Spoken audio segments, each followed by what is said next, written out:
Hi everyone, I'm glad to welcome you on my YouTube channel. Today I want to share with you a great recipe of chocolate panna cotta. I have tried it with dark milk and white chocolate, and to me the best option is to make it with milk chocolate. Or if you want more classic recipe, you can use white chocolate.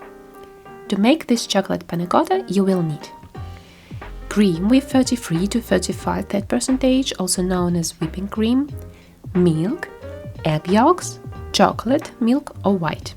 You can also try this recipe with dark chocolate if you want. I would advise you to take the best chocolate for this recipe you can find. I usually work with Callebaut chocolate and I really like the taste. And we also need gelatin. It's much better to use leaf or sheet gelatin. This gelatin is used by professionals. I usually use evolved gelatin, the silver one. It's medium strong. We need 5 grams of gelatin for this recipe. 1 leaf is about 2.5 grams, so I take 2 leaves and I cut them into pieces. Then I soak the gelatin in a very cold water for 5 to 10 minutes. Basically, for 1 part of gelatin, you should take approximately 5 parts of water. So take 5 times more water than gelatin. I put 160 grams of cream and 160 grams of milk into the pot and add 80 grams of egg yolks. Before adding eggs, you want to beat them with a fork for a little bit. Basically, we'll be cooking crème anglaise, but without sugar.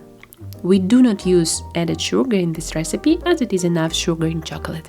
Now I put the pot on medium heat, and the most important thing in this process is to store it really well and all the time. In the center and on sides everywhere, because we need to pasteurize the egg yolks and prevent them from curdling. We need smooth crème anglaise and not an omelette.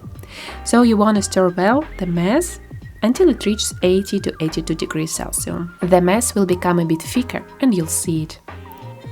I do not use thermometer now because I know what consistency I need here.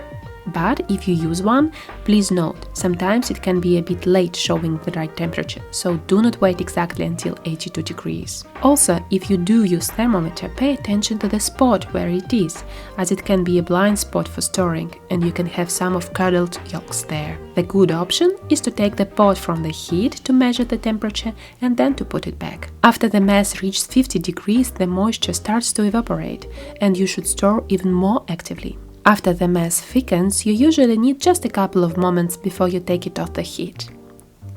Next, we need to squeeze the water out of gelatin and add gelatin to crème anglaise. Again, stir well. Gelatin dissolves quite fast in the mixture, but you just need to help it a little bit.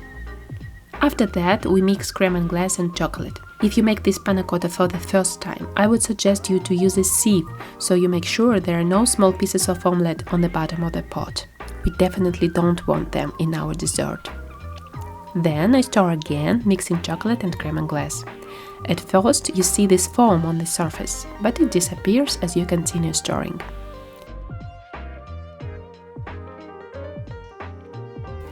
And now we just need to pour our warm panna cotta into glasses, small bowls, or you can also use it as a layer in a tartelette.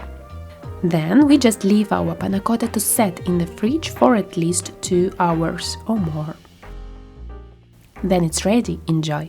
It's truly delicious.